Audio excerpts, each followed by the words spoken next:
Gospel legends who were secretly gay. Being gay is already a heavy cross to carry in this world. But imagine bearing that weight while standing center stage as a gospel legend, a voice that moves millions, yet hides a truth too dangerous for the church to accept. The church, a place meant for love and compassion, often became a stage for judgment and silence. In the world of gospel, being gay wasn't just taboo, it was the ultimate scandal. Many of the greatest voices to ever praise God on Sunday spent the rest of the week hiding who they truly were. Some lived their entire lives behind closed doors, their truth buried with them. Others found the strength to step out of the shadows and live freely, no matter the cost. In this video, we're pulling back the curtain on the gospel legends who dared to love differently, and the secret battles they carried behind the hallelujahs. Carl Bean. Carl Bean's story is one of courage, faith, and unapologetic truth. Born in 1944 in Baltimore, Maryland, young Carl grew up surrounded by gospel music, his voice echoing through the church before he even reached his teens. People didn't just hear him sing, they felt him. By the time he moved to New York City, his talent had already become his passport to a bigger stage. He performed in clubs and theaters, blending soul and gospel with a style that was all his own. Then came 1977. Carl released a song that would change everything, "I Was Born This Way." It wasn't a gospel hymn, but a disco anthem of pride and self-acceptance. At a time when being openly gay could end a career, Carl's voice rang out, declaring that self-love was holy too. The song shot to #1 on the disco charts, becoming an anthem for the LGBTQ community long before pride was a mainstream word. But Carl Bean didn't just sing about acceptance, he built it. In 1982, he founded the Unity Fellowship Church movement in Los Angeles, the first church in America created to fully embrace LGBTQ people. While other churches shut their doors, Carl threw his wide open and said, "Everyone deserves a spiritual home." He went on to become Archbishop Carl Bean, devoting his life to ministry, compassion, and equality. His network of churches grew nationwide, offering hope and healing to thousands who had once been told they didn't belong. When he passed away in 2021, his voice may have fallen silent, but his message still sings in every soul who dares to live authentically. Carl Bean didn't just preach love, he proved it. Albertina Walker. Albertina Walker wasn't just called the Queen of Gospel Music, she earned that crown with every note she sang. Born in Chicago in 1929, Albertina's journey began the same way as many gospel greats, in the church choir. But even as a child, her voice had something divine about it, a power that could shake the rafters and touch souls. In 1951, she made history by founding the Caravans, a group that would change gospel forever. Under Albertina's leadership, the Caravans became a powerhouse, launching the careers of legends like Shirley Caesar, Inez Andrews, and Cassietta George. She didn't just sing, she discovered voices, nurtured them, and gave them wings.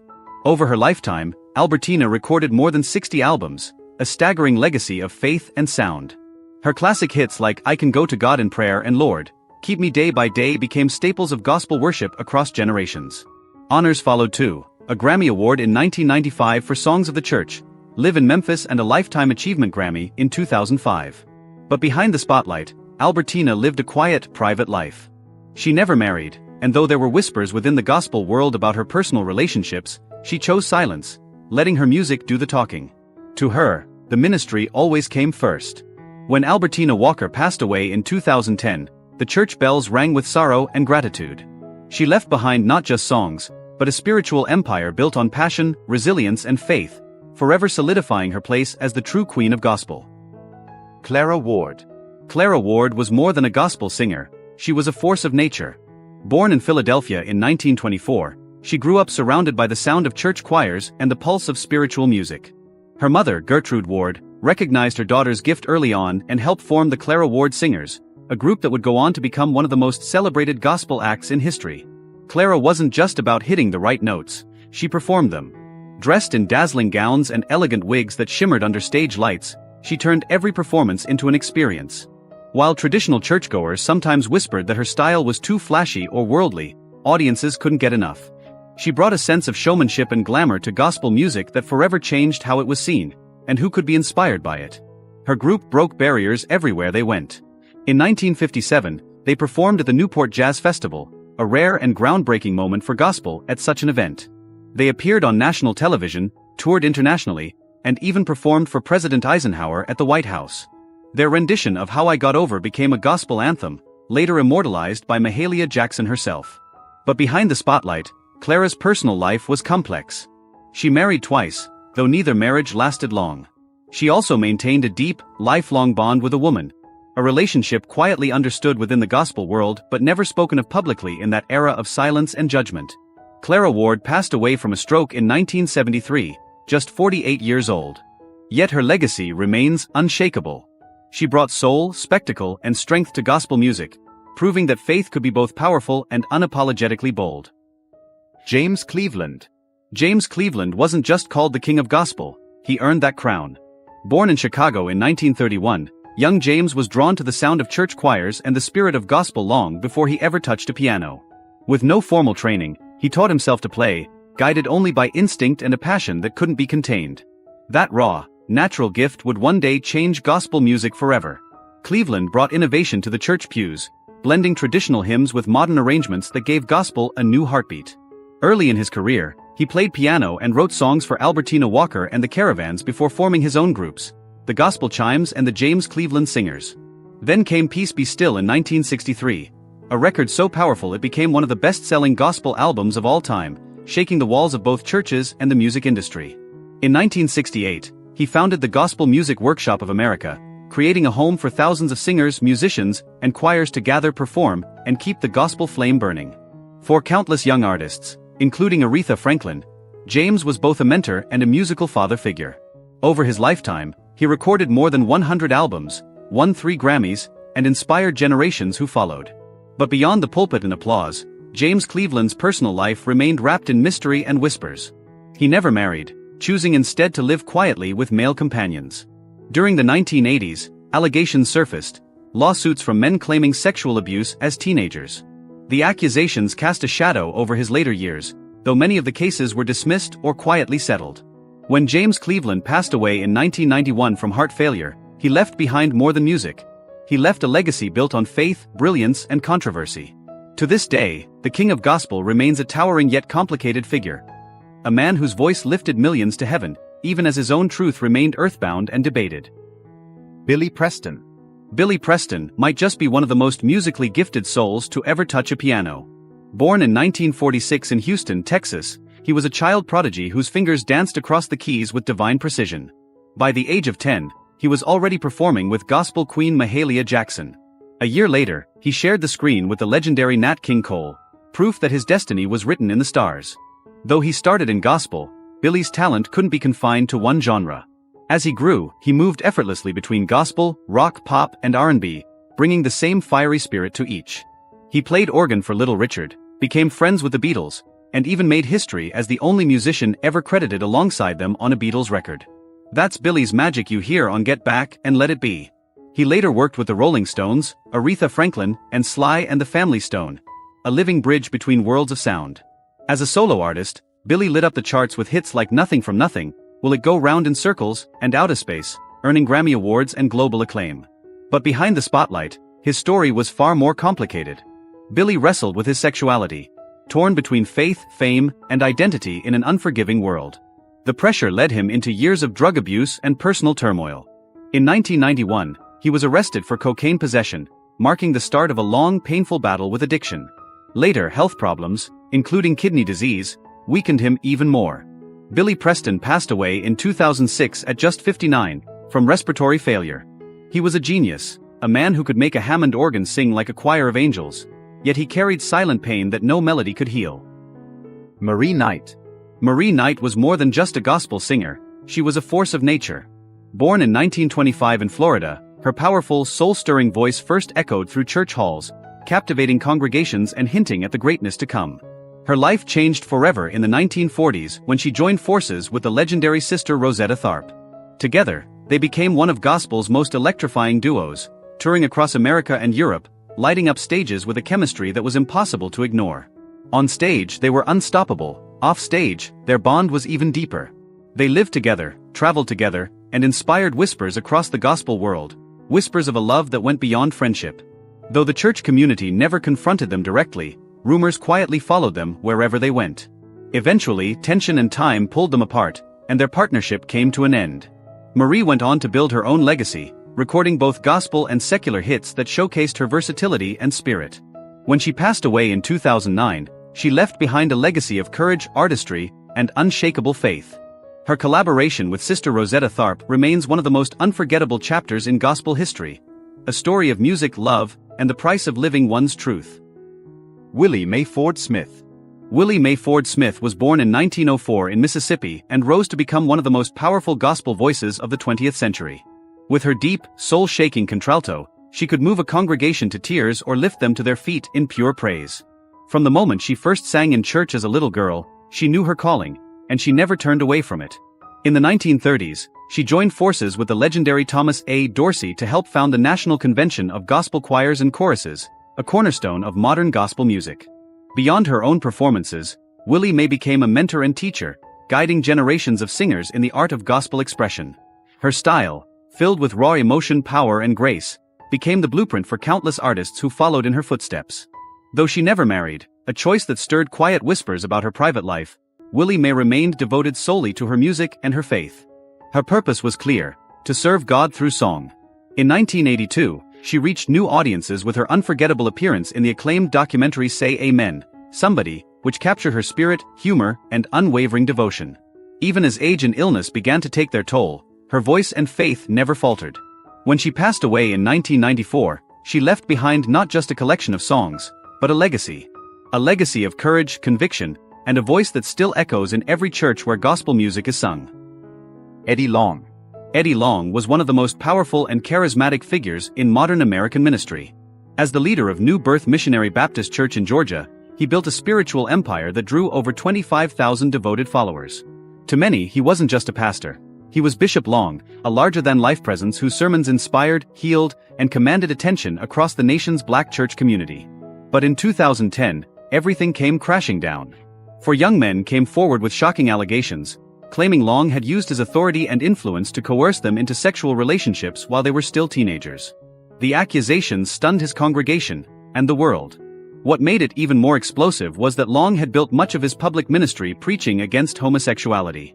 The contrast between his fiery sermons and the disturbing claims created a wave of outrage and confusion among believers.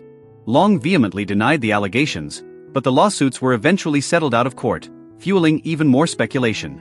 The scandal shattered his once untouchable reputation. Attendance at New Birth plummeted, and the man who once filled arenas now stood before smaller, quieter crowds. In 2017, Bishop Eddie Long died from cancer, leaving behind a complicated legacy. For some, he remains a symbol of faith and inspiration. For others, his story serves as a painful reminder of how power can be abused, even within the house of God. Sister Rosetta Tharpe. Sister Rosetta Tharpe wasn't just ahead of her time, she redefined it. Born in 1915 in Cotton Plant, Arkansas, she grew up surrounded by the sounds of the Pentecostal church, where her mother preached and played music. By the age of 6, Rosetta was already performing publicly, a tiny girl with a guitar that seemed almost bigger than she was, but her sound was larger than life. What made Sister Rosetta so groundbreaking was her fearless fusion of gospel, blues, and the raw energy that would later become rock and roll. At a time when women rarely picked up guitars, let alone electric ones, Rosetta electrified audiences with her thunderous strumming and joyous voice. Her influence ran deep. Chuck Berry, Little Richard, Elvis Presley, and Johnny Cash all credited her as a major inspiration. Her hits like Strange Things Happening Every Day, Up Above My Head, and This Train didn't just shake up the gospel world, they bridged the sacred and the secular. When she performed at Harlem's Cotton Club, some churchgoers condemned her for stepping into worldly spaces. But Rosetta never apologized. She believed her music could reach hearts anywhere, whether inside a church or under bright stage lights. Throughout her life, she toured the world, gaining massive acclaim, especially in Europe. Though she married 3 times, her deepest connection was with gospel singer Marie Knight. The two toured together, shared a profound bond, and stirred quiet whispers within the gospel community about the true nature of their relationship. While Rosetta never publicly came out, something nearly unthinkable in her era, those close to her understood her truth. Even as health problems slowed her in the 1960s, Rosetta never lost her spirit. After a stroke in 1970, she passed away in 1973. Her name dimmed for a while, but her influence never truly faded. In 2018, decades after her death, Sister Rosetta Tharpe was finally inducted into the Rock and Roll Hall of Fame, honored as the true godmother of rock and roll. A woman who broke every rule, lit up every stage, and forever changed the sound of American music. Wilmer Little Axe Broadnax. Wilmer Little Axe Broadnax, or simply Little Axe, was born in 1916 in Houston, Texas, and grew into one of the most unforgettable voices in gospel music. Though small in stature, his voice was a giant, sharp, soulful, and strong enough to chop down any song, earning him the nickname that would follow him for life. He began performing professionally in the 1930s and soon became known for his soaring high tenor, a sound that could lift congregations to their feet and bring them to tears in the same breath. Over the decades, Little Axe sang with some of the most influential gospel quartets in history, including the Spirit of Memphis Quartet and the Five Blind Boys of Mississippi. Within the vibrant world of black church music, he became a legend, a performer who blended passion, precision, and showmanship like no other. But Little Axe was more than just his voice. He was a man unafraid to be himself in a time when doing so came with real risks. Known for his flamboyant style and gentle, effeminate mannerisms, Little Axe stood out in the conservative gospel scene. Many knew he was gay, though it was never openly discussed, a silent understanding that hovered over his career. Yet, despite the whispers, he kept singing, kept shining, and refused to fade into the background. By the time of his death in 1992, Little Axe had become something of a mythical figure, a symbol of resilience, authenticity, and unspoken truth within the gospel community. Though mainstream fame never came his way, those who knew his story recognized the courage behind the voice. Today, Little Axe Broadnax remains one of gospel's most powerful, if often overlooked pioneers, a man who sang his truth even when the world wasn't ready to hear it. Trey Pearson. Trey Pearson represents a more modern chapter in the story of faith and identity. As the lead singer of the Christian rock band Everyday Sunday, which he founded in 2001, Trey was a rising star in the contemporary Christian music world. His band built a loyal following among young believers, releasing hit albums and touring across the country. But in 2016, Trey made a decision that would change everything. At 35 years old, married to a woman and raising 2 children, he came out publicly as gay through a deeply personal open letter. In it, he revealed that he had known his truth since childhood but had spent years trying to pray it away, believing marriage might fix him. It didn't. Instead, the pressure tore at him until honesty became his only path to peace. His confession sent shockwaves through the Christian music community. Some radio stations stopped playing his songs, and many fans turned their backs. Yet others embraced him with compassion and pride. Though the fallout cost him professionally, Trey described it as the first time he felt free. His wife stood by him through the transition, and the two divorced amicably, choosing love and understanding over bitterness. Since then, Trey has become a bold advocate for LGBTQ inclusion within religious spaces. He speaks openly about the dangers of shame and conversion therapy, urging others to choose authenticity over fear. Still a man of faith, he continues to make music, but this time, with a heart fully aligned with who he truly is. John Holiday. John Holiday isn't just a singer, he's a phenomenon. Born in 1985 in Texas, he grew up surrounded by gospel harmonies in the church, where his extraordinary voice first turned heads. A countertenor, one of the rarest and most captivating vocal ranges, Holiday commands notes so high and pure they seem almost otherworldly. While gospel laid the foundation, his passion for music took him far beyond the church walls. He studied classical opera and soon rose to prominence as one of the few black male opera singers to gain international recognition. In 2020, John stepped into the national spotlight on The Voice Season 19, joining Team John Legend. Week after week, his breathtaking performances, blending gospel soul, operatic mastery, and pop emotion, left audiences stunned. He made it all the way to the finals, finishing in 5th place but winning something far greater, the world's attention to the beauty of the countertenor voice.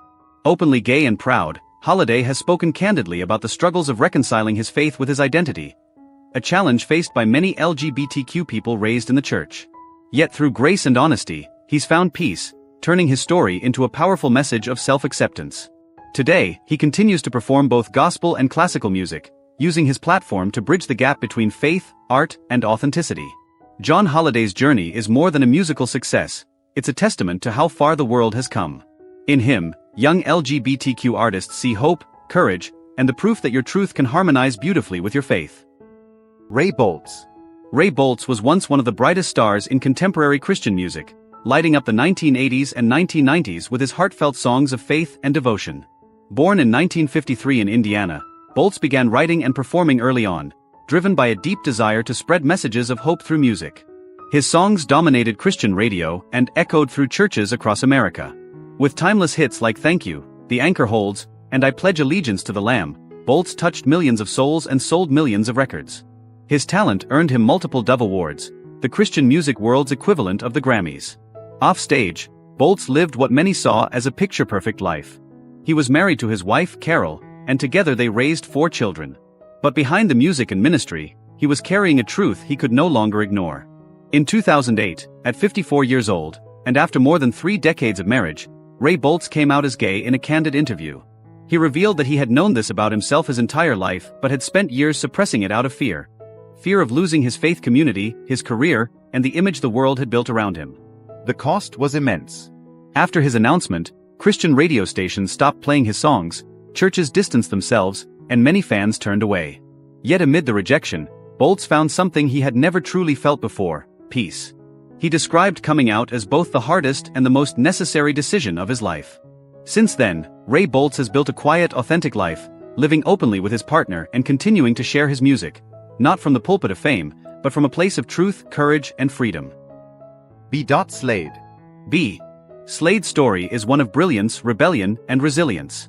Born in San Diego in 1975, he grew up in a strict Pentecostal household where gospel wasn't just music, it was a way of life.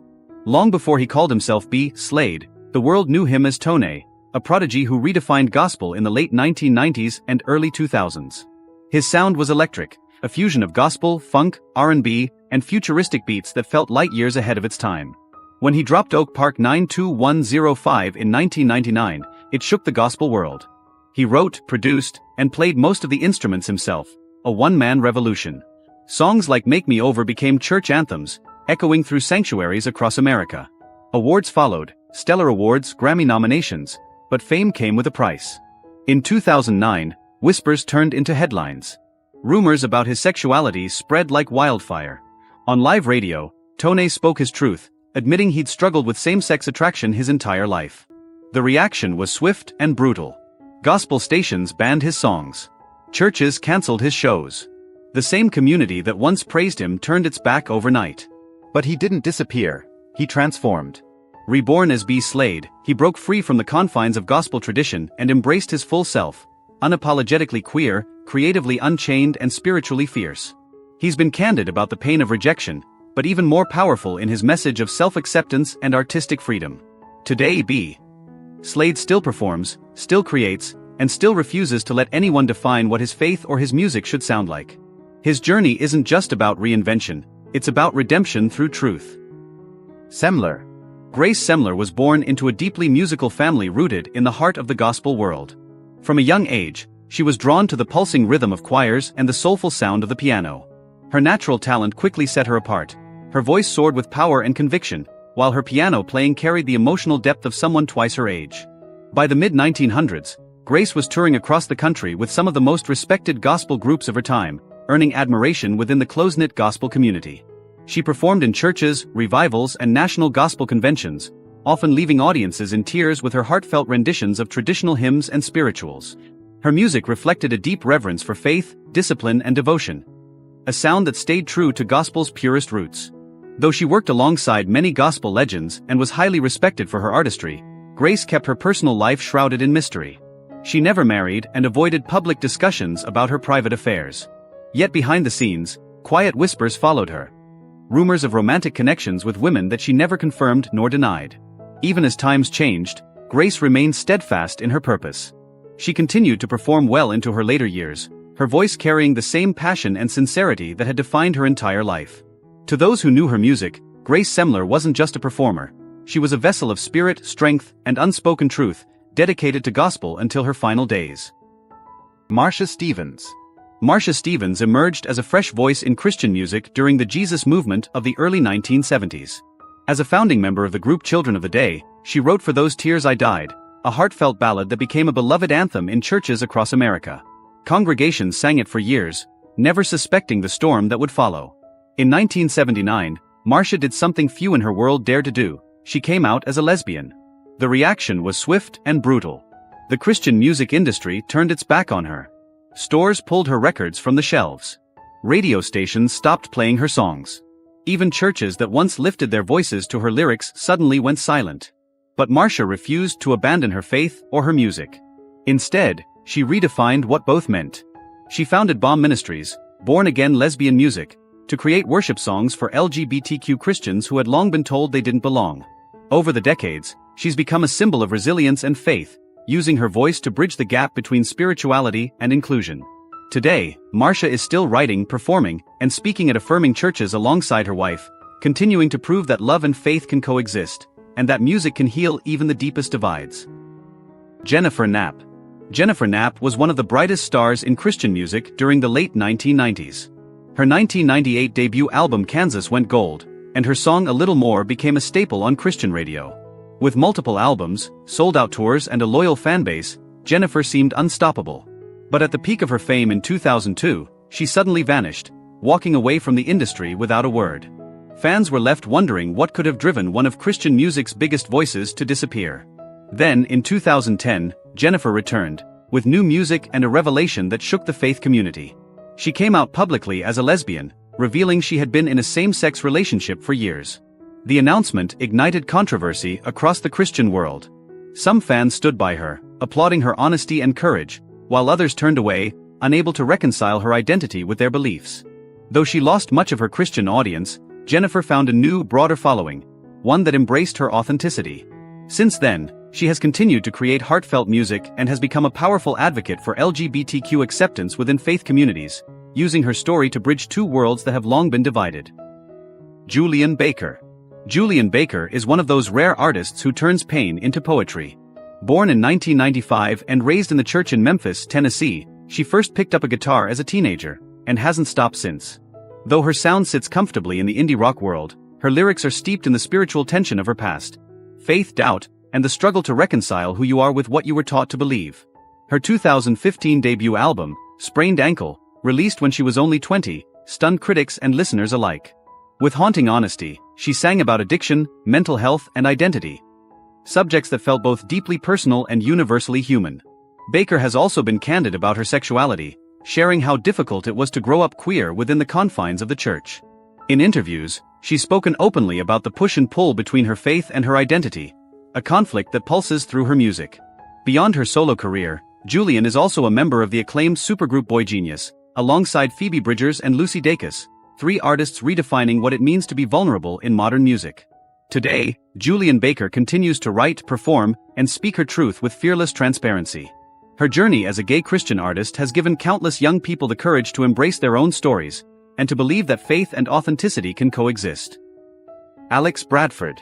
Axe Bradford was more than just a gospel singer. He was a storm of spirit, fire, and soul. Born in 1927 in Alabama, Bradford was nicknamed the singing rage of the gospel age for a reason. When he opened his mouth, churches shook.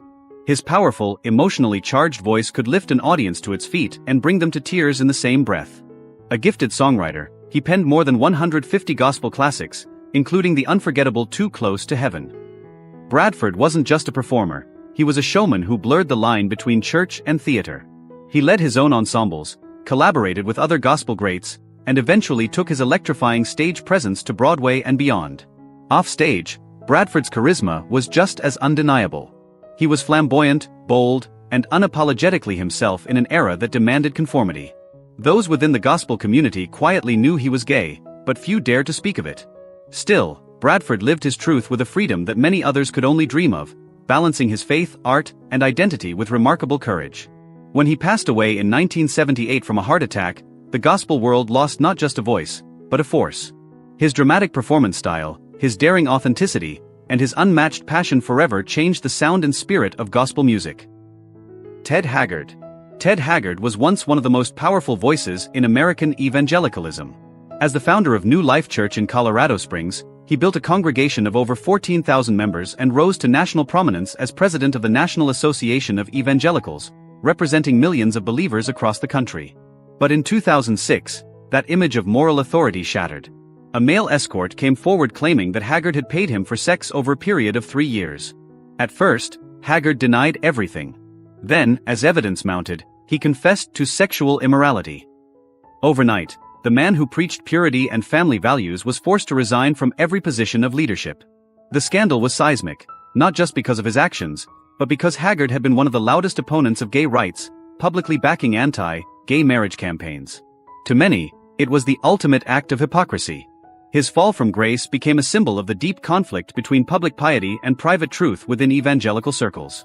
In the aftermath, Haggard underwent counseling and later founded a smaller church, attempting to rebuild his life. He has since identified as bisexual but remains married, saying he's committed to his family and faith. Still, the scandal left a permanent scar on his reputation and exposed the hidden struggles of many closeted leaders within the church. And there you have it, gospel legends whose voices shook the heavens, yet whose deepest truths were buried here on earth. Thanks for watching, and we'll see you in the next one.